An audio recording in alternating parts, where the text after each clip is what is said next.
যে আমরা এমন একটা টাইম পার হয়ে আসছি যেখানে মৃত লাশটাকেও পর্যন্ত দাফন করার সুযোগটা পরিবারকে দেওয়া হয়।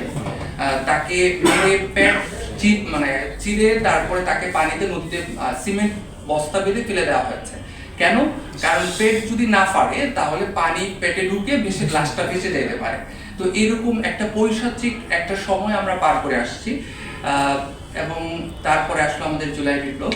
সেই জুলাই বিপ্লবে আপনাদের মাটির সন্তান হয়ে রাস্তায় অংশগ্রহণ করার সুযোগ হয়েছে। সরাসরি সামনে থেকে গুলিগুলো ফেস করেছি, নিজে গুলিবিদ্ধ হয়েছিলাম, চোখে গুলিবিদ্ধ হয়েছে, এখন পর্যন্ত বেশ যন্ত্রণা নিয়ে চিকিৎসার মধ্য দিয়ে যাচ্ছি। জুলাই আমাকে এই ছোট্ট বয়সে আমি আপনাদের অনেকের আমার দাদা তুল্য এখানে অনেকেই আছেন, আমার পিতৃতুল্য অনেকে আছেন, ভাই বন্ধু তুল্য অনেকেই আছেন। তো এই যে ছোট বয়সে আমার জুলাই 4টা মামলা দিয়েছে, 3টাতে আমাকে 1 নম্বর আসামি করা হয়েছে। কেন? কারণ আমি তামিল মিলিটারি পিপি ছিলাম। আরেকটাতে 2 নম্বর আসামি করা হয়েছে। দিনের বেলা রাস্তায় এই যে গুলি কামানের সামনে দাঁড়িয়ে থাকাটা না যতটা ভয়ের কারণ ছিল, রাতের বেলাগুলো আর অনেক বেশি ভয়টা আর অনেক বেশি বেড়ে যাইত। কেন? কারণ দিনের বেলা যদি গুলি খেয়ে মরে যায় সেটা একটা শহীদের একটা তামান্না সেখানে থাকবে, বা আমার লাশটা আমার পরিবার খুঁজে পাবে। কিন্তু রাতের বেলা যদি আমাকে গুম করে ফেলা হয় তাহলে আমার লাশটা আমার পরিবার পাবে কিনা সেই নিশ্চয়তাটুকু ছিল না। তো এরকম একটা সময় আমরা পার করে আসছি। তারপরে এই জুলাই বিপ্লবের ধারাবাহিকতায় আমরা যে স্বাধীনতার এখন এনজয় করছি, তারই একটা ফসল হচ্ছে এই ডাকসু। আর সেই ডাকসুতে আপনাদের মাটির সন্তান হিসেবে বেশ কিছু কাজ এখন পর্যন্ত আল্লাহর রহমতে করার সুযোগ হয়েছে। ইভেনচুয়ালি মাত্র আমরা 2 মাস কেবল পার করেছি ডাকসুর বয়সে। সেই 2 মাসে আমি আপনাদের ছেলে হিসেবে আব্দুল্লাহ মিনহাজ অলরেডি প্রায় 60 লক্ষ টাকার বেশি কাজ, ওয়েলফেয়ার যে কাজগুলো আছে সেগুলো আমরা বিশ্ববিদ্যালয়ে করতে পেরেছি।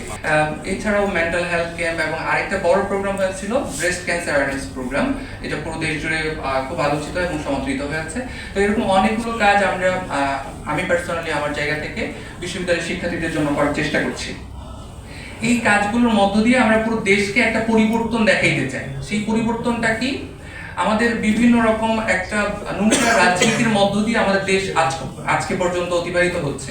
সেই নোংরা রাজনৈতিক সংস্কৃতিটাকে কিভাবে পরিবর্তন করা যায়, যে রাজনীতি মানে হচ্ছে শুধু মাসল পাওয়ারের রাজনীতি হবে না, রাজনীতি মানে আগুন সন্ত্রাসের রাজনীতিতে আর থাকবে না, রাজনীতি মানে ক্ষমতার যে দাপট, আমি এক বিশাল বড় নেতা হয়ে গেছি এই ভাবসাব দিয়ে এখন আর নেতৃত্ব যদি কেউ পেতে চায়, জনগণ তাদেরকে বয়কট করবে, এই জায়গাটা আমরা তৈরি করতে চাই। একজন নেতা যেরকম দেশের জন্য কাজ করবে, দেশের নেতৃত্ব সংকটের সময় যেরকম হাল ধরবে, অ্যাট দ্য সেম টাইম তাকে এখানে ওয়েলফেয়ার পলিটিক্সে তাকে আসতে হবে। আমাকে দেখাইতে হবে যে হ্যাঁ, আপনার জন্য আমি এই ওয়েলফেয়ার গুলো এনশিওর করব। যদি আপনি ওয়েলফেয়ার দেখাতে না পারেন তাহলে আমরা আপনাকে অনুসরণ করব না। আমরা এই পলিটিক্সের জায়গায় এই নতুন ন্যারেটিভটাকে যুক্ত করে দিতে চাই। আপনারা দেখেছেন অনেকে এই ন্যারেটিভের বিরোধিতা করেছে যে এরা ওয়েলফেয়ার পলিটিক্স করে, বাট আমরা এটাকে চ্যালেঞ্জ করতে চাই যে ওয়েলফেয়ার পলিটিক্স অনলি সাস্টেইন, শুধুমাত্র ওয়েলফেয়ার পলিটিক্সই বাংলাদেশে এক্সিস্ট করবে। তো এর মধ্য দিয়ে আমরা সামনের যে ইলেকশন আমাদের দেশের মানুষের সামনে আসছে, এবং আমরা দৃঢ় পদে বিশ্বাস করি যে ডাকসু, রাকসু, জাকসু এবং চাকসুতে শিক্ষার্থীরা যে চ্যালেঞ্জ নিয়ে বিগত সময়ে আমাদের ব্যাপারে যে ধরনের ফোবিয়া তৈরি করা হয়েছিল, আমাদের ব্যাপারে যে ধরনের ভয় আতঙ্ক তৈরি করা হয়েছিল মানুষের মধ্যে, সেই আতঙ্ককে ছুড়ে ফেলে শিক্ষার্থীরা যেভাবে আমাদেরকে অ্যাকসেপ্ট করে নিয়েছে, সামনের দিনেও নিশ্চয়ই জাতীয় ইলেকশনেও এর একটা বড় প্রভাব পড়বে এবং দেশ তার যোগ্য নেতৃত্ব খুঁজে পাবে ইনশাআল্লাহ।